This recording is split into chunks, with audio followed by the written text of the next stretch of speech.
हाथी के दांत खाने के और दिखाने के कुछ और आम आदमी पार्टी का सियासी सफर भी अब कुछ ऐसा ही नजर आ रहा है।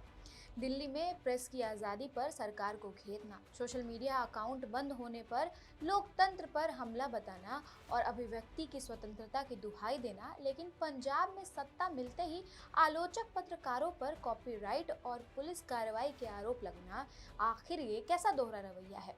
और अगर इसे ही डबल स्टैंडर्ड कहा जाता है तो आम आदमी पार्टी के हालिया घटनाक्रम इस सवाल को और मजबूत करते नजर आ रहे हैं। 7 अगस्त 2026 को अरविंद केजरीवाल ने प्रेस कॉन्फ्रेंस में दावा किया कि जेनजी आंदोलन के दौरान मोदी सरकार ने उनका इंस्टाग्राम अकाउंट और कई पत्रकारों के सोशल मीडिया अकाउंट सस्पेंड करवा दिए। उन्होंने इसे लोकतंत्र और मौलिक अधिकारों पर हमला बताया।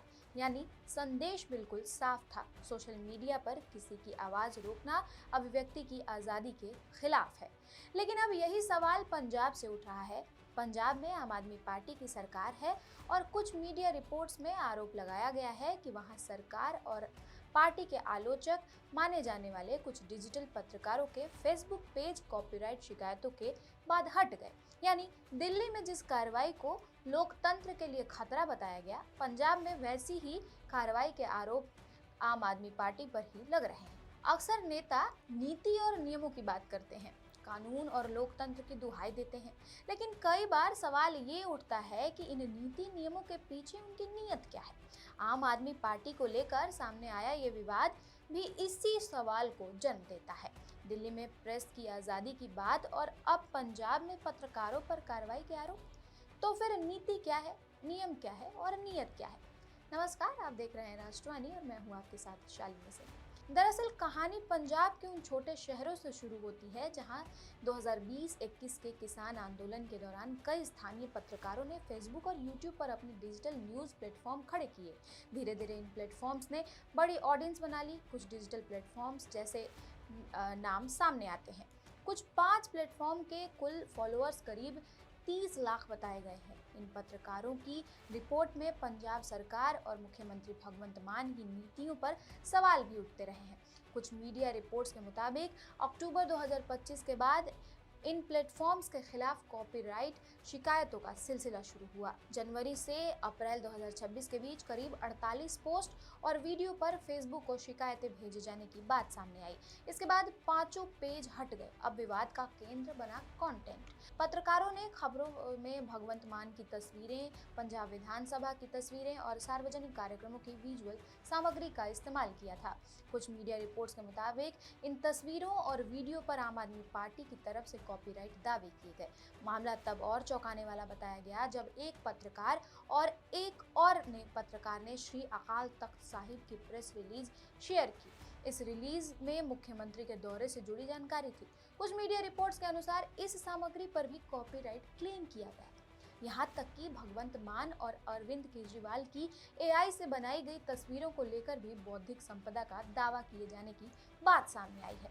अब सवाल ये है कि क्या मुख्यमंत्री की सार्वजनिक गतिविधियों की तस्वीरें किसी राजनीतिक दल की निजी संपत्ति है? और अगर विधानसभा की कार्रवाई या सरकारी कार्यक्रमों की सामग्री पत्रकार अपनी न्यूज़ रिपोर्टिंग में इस्तेमाल कर रहा है, तो क्या कॉपीराइट शिकायत के जरिए उसकी आवाज़ को डिजिटल प्लेटफॉर्म से हटाया जाना चाहिए? आम आदमी पार्टी के मीडिया प्रभारी बलतेज पन्नू की ओर से इन पत्रकारों की योग्यता पर सवाल उठाए जाने की भी बात सामने आई। कुछ मीडिया रिपोर्ट्स में कही गई। उनका तर्क था कि जिन लोगों के पेज हटे हैं वे पत्रकार नहीं हैं और बिना उचित डिग्री या योग्यता के लोग अगर बेबुनियाद आरोप लगाते हैं तो पार्टी कार्रवाई करेगी। लेकिन यहाँ एक महत्वपूर्ण तथ्य है, भारत में पत्रकारिता करने के लिए जर्नलिज्म की डिग्री होना अनिवार्य नहीं है। संविधान का अनुच्छेद 19(1)(a) अभिव्यक्ति की स्वतंत्रता की गारंटी देता है। कुछ मीडिया रिपोर्ट्स के अनुसार जिन पत्रकारों की योग्यता पर सवाल उठाए गए उनमें 3 के पास पत्रकारिता की डिग्री है और एक पत्रकार कोर्स कर रहा है। इनमें से एक पत्रकार ने 2019 में यानी आम आदमी पार्टी के सत्ता में आने से पहले भगवंत मान का इंटरव्यू भी किया था। फरीदकोट के एक पत्रकार का मामला भी इसी विवाद का हिस्सा है।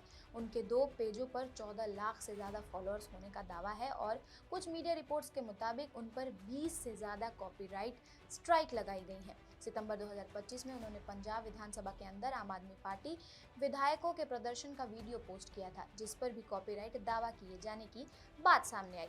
एक पत्रकार ने फेसबुक को बताया कि विधानसभा की कार्यवाही सरकारी यूट्यूब चैनल पर प्रसारित होती है और पत्रकार उसी सार्वजनिक फुटेज का इस्तेमाल करते हैं। पंजाब विधानसभा स्पीकर के सचिव के हवाले से भी कहा गया है कि किसी राजनीतिक दल को विधानसभा के अंदर तस्वीरें खींचने का अधिकार नहीं है। ऐसे में सवाल उठा कि जब सामग्री सरकार व्यवस्था के जरिए सार्वजनिक हो रही है तो किसी राजनीतिक पार्टी का उस पर कितना कॉपीराइट अधिकार हो सकता है।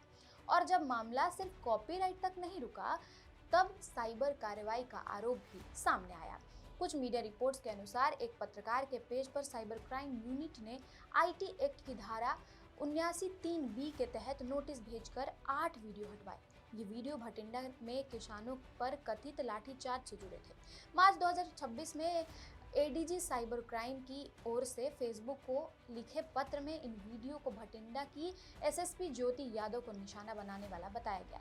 ज्योति यादव पंजाब के सूचना एवं जनसंपर्क और शिक्षा मंत्री हरजोत सिंह बैंस की पत्नी है। दूसरा मामला भटिंडा के एक पत्रकार का है। करीब 3.24 लाख फॉलोअर वाले उस पत्रकार के घर 25 मई को पुलिस पहुंचने की बात सामने आई।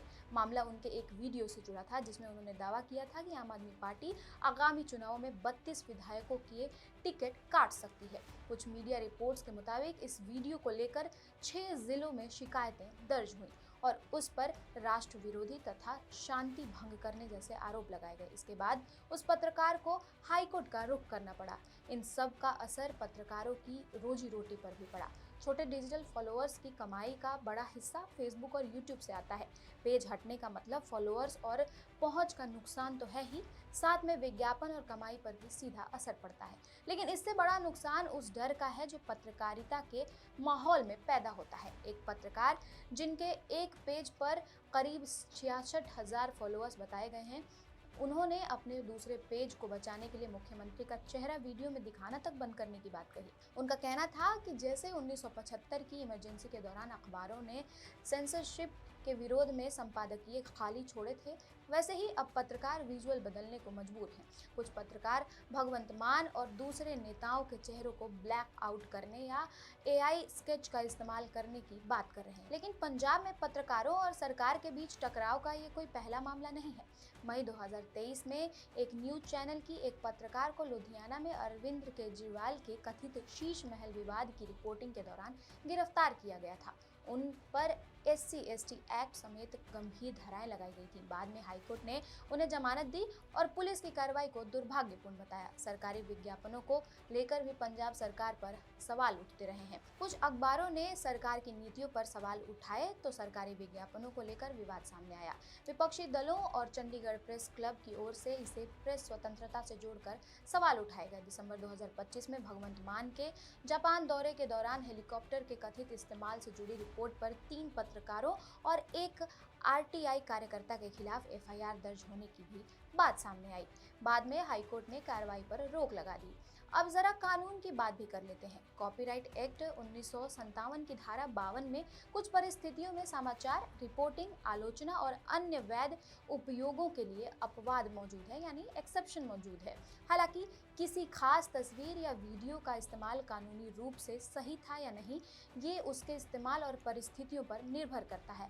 इसलिए किसी भी कॉपीराइट विवाद का फैसला उसके पूरे तथ्य देखकर ही किया जा सकता है। इस विवाद में आगे एक अहम घटनाक्रम सामने आया। पत्रकारों ने मेटा और सरकार के सामने शिकायतें रखी और 2 पत्रकारों ने हाईकोर्ट का दरवाजा खटखटाया। कुछ मीडिया रिपोर्ट्स के मुताबिक अदालत ने केंद्र, पंजाब सरकार, मेटा और आम आदमी पार्टी को नोटिस जारी किया। इसके बाद कुछ मीडिया रिपोर्ट्स की ओर से मेटा से सवाल किए गए और करीब 48 घंटे के भीतर ज्यादातर पेज बहाल हो गए। मेटा की ओर से इसे गलती से हटाया जाना बताया गया। 4 पेज अनब्लॉक होने की बात सामने आई, जबकि एक पत्रकार का एक पेज पुलिस नोटिस के चलते अभी भी सस्पेंड बताया गया है और वो इसे अदालत में चुनौती दे रहे हैं। डिजिटल अधिकार विशेषज्ञ निखिल पावक ने इस तरह की कार्रवाई को लोकतांत्रिक बहस के लिए चिंताजनक बताया। उनका तर्क है कि अगर कोई राजनीतिक दल मानहानि या किसी अन्य कानूनी प्रक्रिया की जगह कॉपीराइट शिकायतों के जरिए आलोचक की डिजिटल मौजूदगी ही खत्म करने लगे तो ये गंभीर सवाल खड़े करता है। आपको बता दें कि कुछ मीडिया रिपोर्ट्स को मिले डेटा के अनुसार केंद्र सरकार ने मार्च और जुलाई के बीच इंस्टाग्राम, फेसबुक और यूट्यूब को लगभग 1.95 लाख ब्लॉकिंग ऑर्डर जारी किए। ये औसतन हर दिन लगभग 1275 ऑर्डर या लगभग हर 68 सेकंड में एक ऑर्डर के बराबर है, यानी हर 68 सेकंड में आपकी एक पोस्ट डिलीट हो रही है। भटिंडा के एक पत्रकार ने भी इस पूरे विवाद को लेकर तीखी टिप्पणी की। उनके मुताबिक दिल्ली में केजरीवाल गोदी मीडिया की शिकायत करते हैं, जबकि पंजाब में आलोचक पत्रकारों की स्थिति और खराब बताई जा रही। उन्होंने इसे केजरी मीडिया तक कह दिया। तो अब सवाल बिल्कुल सीधा है, अगर दिल्ली में किसी सोशल मीडिया अकाउंट का बंद होना लोकतंत्र पर हमला है, तो पंजाब में पत्रकारों के अकाउंट पर कॉपीराइट और पुलिस कार्रवाई के आरोपों को क्या कहा जाएगा? प्रेस की आज़ादी किसी एक पार्टी की जागीर नहीं है। सत्ता में बीजेपी हो, आम आदमी पार्टी हो, कांग्रेस हो या कोई और दल, पत्रकार का सवाल पूछना लोकतंत्र का हिस्सा है। सरकार का काम सवाल पूछने वाले को चुप कराना नहीं, उसके सवाल का जवाब देना होना चाहिए। क्योंकि विपक्ष में रहते हुए अभिव्यक्ति की आज़ादी की बात करना आसान है, असली परीक्षा तब होती है जब वही पार्टी सत्ता में बैठे और उसके सामने कोई पत्रकार असहज सवाल पूछे। और यही वजह है कि आम आदमी पार्टी को भी पंजाब में अपने ऊपर लगे इन आरोपों का साफ जवाब देना चाहिए। अगर कॉपीराइट शिकायतें कानून के मुताबिक थीं, तो उनका आधार क्या था? अगर पुलिस कार्रवाई जरूरी थी, तो उसके पीछे ठोस वजह क्या थी? और अगर मेटा ने कुछ पेज गलती से हटाए, तो आखिर इतनी बड़ी कार्रवाई कैसे हुई? क्योंकि लोकतंत्र में सरकारें बदलती रहती हैं, लेकिन प्रेस की आज़ादी का सिद्धांत नहीं बदलना चाहिए। आज अगर सत्ता किसी एक पार्टी की है और पत्रकार की आवाज़ दबती है, तो गलत है। कल सत्ता किसी दूसरी पार्टी की है और वही तरीका किसी दूसरे पत्रकार पर इस्तेमाल हो, तब भी गलत ही रहेगा। इसलिए सवाल सिर्फ आम आदमी पार्टी से नहीं, हर राजनीतिक दल से है। विपक्ष में रहते हुए प्रेस की आज़ादी की दुहाई देना और सत्ता में आने के बाद आलोचना से असहज होना, क्या यही राजनीति का वह डबल स्टैंडर्ड नहीं जिसकी शुरुआत हमने हाथी के दांत वाले कहावत से की थी? क्योंकि लोकतंत्र में पत्रकार का काम सत्ता की तारीफ करना नहीं, सत्ता से सवाल करना है। और सरकार चाहे किसी की भी हो, उन सवालों का जवाब देना उसकी जिम्मेदारी है। खैर, राजनीति में एक और कहावत खूब सुनने को मिलती है, पर उपदेश कुशल बहु तेरे, यानी दूसरों को नसीहत देने वाले बहुत मिल जाएंगे, लेकिन जब वही कसौटी खुद पर लागू करने की बारी आती है तो तस्वीर बदल जाती है। यही हाल आम आदमी पार्टी का है शायद। खैर, इस पर क्या है आपकी राय, हमें कमेंट बॉक्स में जरूर बताइएगा। आप देख रहे थे राष्ट्रवाणी और मैं थी आपके साथ शालिनी सिंह। धन्यवाद।